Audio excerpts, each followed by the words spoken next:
सो आज हम HDFC bank के बारे में बात करने वाले हैं। एक न्यूज़ हम पढ़ रहे थे कि जिसमें जम के सेलिंग हुई है एचडीएफसी बैंक के स्टॉक में from FIIs point of view अगर हम बात करते हैं तो एफआईआईज ने लास्ट क्वार्टर एक क्वार्टर के अंदर ऑलमोस्ट 35,000 करोड़ रुपीस का एचडीएफसी बैंक का स्टॉक सेल किया है। 35,000 करोड़ रुपीस का।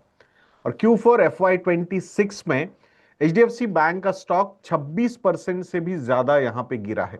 वर्स्ट फॉल सिंस मार्च 2020। सो एफआईआईज ने यहां पे जो लार्ज कैप स्टॉक्स में ओवरऑल सेलिंग की है। आई थिंक एक तो इंडेक्स हेवीवेट है ये स्टॉक, मतलब index in an index, with in an index ऐसा बोला जाता है एचडीएफसी बैंक को। तो जहां पे ऑलमोस्ट 13 से 15% का वेटेज है निफ्टी और सेंसेक्स में, अगर हम बात करते हैं एचडीएफसी बैंक की। तो अगर फॉरेन इंस्टीट्यूशनल इन्वेस्टर्स इतने, मतलब 1 लाख ऑलमोस्ट 20,000 करोड़ रुपए का जो सेलिंग रिसेंट पास्ट में हमने देखा है एफआईआईज की तरफ से, तो उसमें लार्ज कैप स्टॉक्स तो सेल होंगे ही। स्पेसिफिकली जो इंडेक्स हेवी वेट्स होते हैं उसमें तो सेलिंग हम, मतलब ये होगा ही होगा। तो ये एक बहुत बड़ा, ये एक रीजन है। So why FIIs are selling HDFC bank stock, because FIIs are selling across the board. और जहां पे इंडेक्स में, जहां क्योंकि लिक्विडिटी सबसे ज्यादा वहीं पे अवेलेबल होती है, तो वहां सेलिंग अगर होगी तो उसमें हायर वेटेजेस वाले जो स्टॉक्स है वहां पे भी सेलिंग देखी जाती है। एंड दैट्स व्हाई यहाँ पे जो स्टेक है फॉरेन इंस्टीट्यूशनल इन्वेस्टर्स का, फ्रॉम 47.67% से ये गिर के अब आ चुका है 44% तक, 44.05%। नंबर ऑफ एफआईआईज के पॉइंट ऑफ व्यू से अगर हम बात करते हैं तो जहां पे पहले 2,757 एफआईआईज थे एचडीएफसी बैंक में, अब वो नंबर घट के 2,528 पे आ चुका है। सो ये टैक्टिकल वगैरह सेलिंग नजर नहीं आ रही है, ये मेजरली स्ट्रक्चरल डी एलोकेशन हो रहा है ऐसा लगता है। और उसके पीछे के रीजंस क्या है?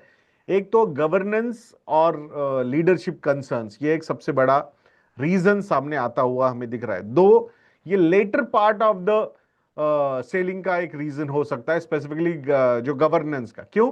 क्योंकि चेयरमैन ने जो रिजाइन किया है, और रीजंस क्या क्या दिए हैं, वैल्यूज एंड एथिक्स पे डिफरेंसेस, ये उनका रीजन था।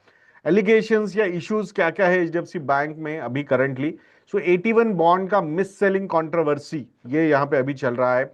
इंटरनल कॉन्फ्लिक्ट्स भी टॉप मैनेजमेंट पे काफी ज्यादा है। अगर आप लोगों ने अभी तक शिरीन भान जी ने जो चक्रवर्ती जी का इंटरव्यू लिया है, जो चेयरमैन थे एचडीएफसी बैंक के, तो वो अगर आप देख सकते हो तो उसमें समझ में आ जाएगा आपको। और इसी का नतीजा loss of investor trust recent past में नजर आ रहा है, और ये एक रीजन हो सकता है फॉरेन इंस्टीट्यूशनल इन्वेस्टर्स के एग्जिट का। सो गवर्नेंस रिस्क जहां जहां पे आती है वहां पे इमीडिएट सेलिंग ट्रिगर, एफआईआईज दबा देते हैं वो ट्रिगर। सो दैट्स व्हाट, मतलब हमने हिस्ट्री में भी यही देखा है।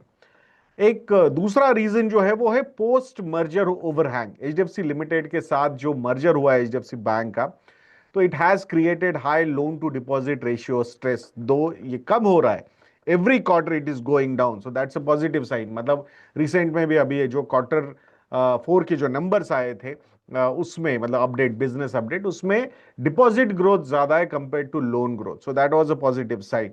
और बैलेंस शीट एडजस्टमेंट का फेज चल रहा है, तो ये भी एक रीजन बोला जाता है कि फॉरेन इंस्टीट्यूशनल इन्वेस्टर्स आर, मतलब थोड़ा सा साइड में रह के they would like to watch that कि ये कितना स्मूथली होता है। सो बहुत सारी सारी चीजें अभी भी नॉर्मलाइज नहीं हुई है, एंड दैट्स वाई थोड़ी बहुत अनसर्टेनिटी उसके रिलेटेड भी चल रही है। सो एफआईआईज के लिए थोड़ा सा clean balance sheets, transition stories वो अवॉइड करते हैं। That's what we have seen. Next reason क्या है कि जहां पे एफआईआईज का एग्जिट होने का, वो है ग्रोथ का डिसअपॉइंटमेंट वर्सेस पियर्स। सो लोन ग्रोथ की अगर हम बात करते हैं 12% year on year versus system जो है वो 13.5 to 14% के तरफ वो नंबर से। बट आई थिंक ये majorly because they want to decrease their loan to deposit ratio, and that's why deposits पे ज्यादा फोकस है, एंड लोन पे कंपेयर टू डिपॉजिट थोड़ा सा कम हम बोल सकते हैं।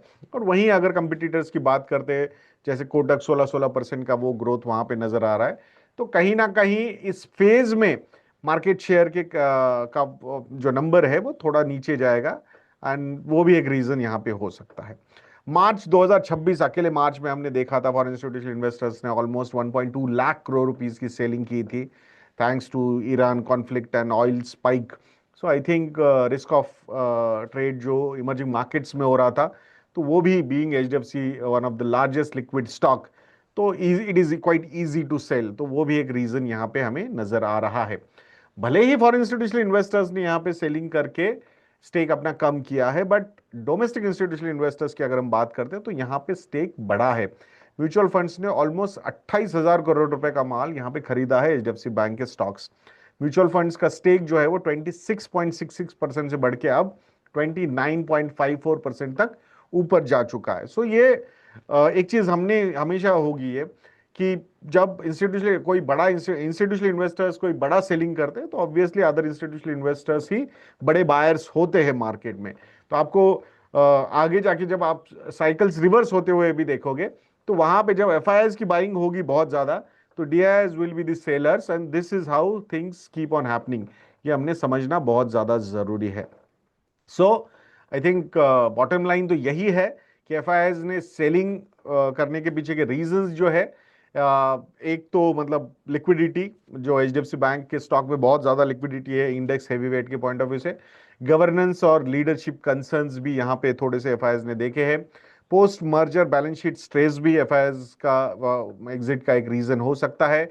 स्लोअर ग्रोथ वर्सेस पीयर्स, ये भी एक रीजन हो सकता है। And global risk of environment जो है, specifically because of this conflict, emerging markets की तरफ थोड़ा रिस्क ऑफ एनवायरमेंट के एंगल से अगर देखा जाएगा, तो डेफिनेटली ये भी एक रीजन यहाँ पे हो सकता है। सो स्टोरी में फंडामेंटल कोलैप्स कुछ नहीं है अभी तक, ये समझना बहुत ज्यादा जरूरी है। ये trust issue could be a short term issue. Execution issue जो होगा, मतलब जो मर्जर वाला, ये थोड़ा मीडियम टर्म इशू होगा।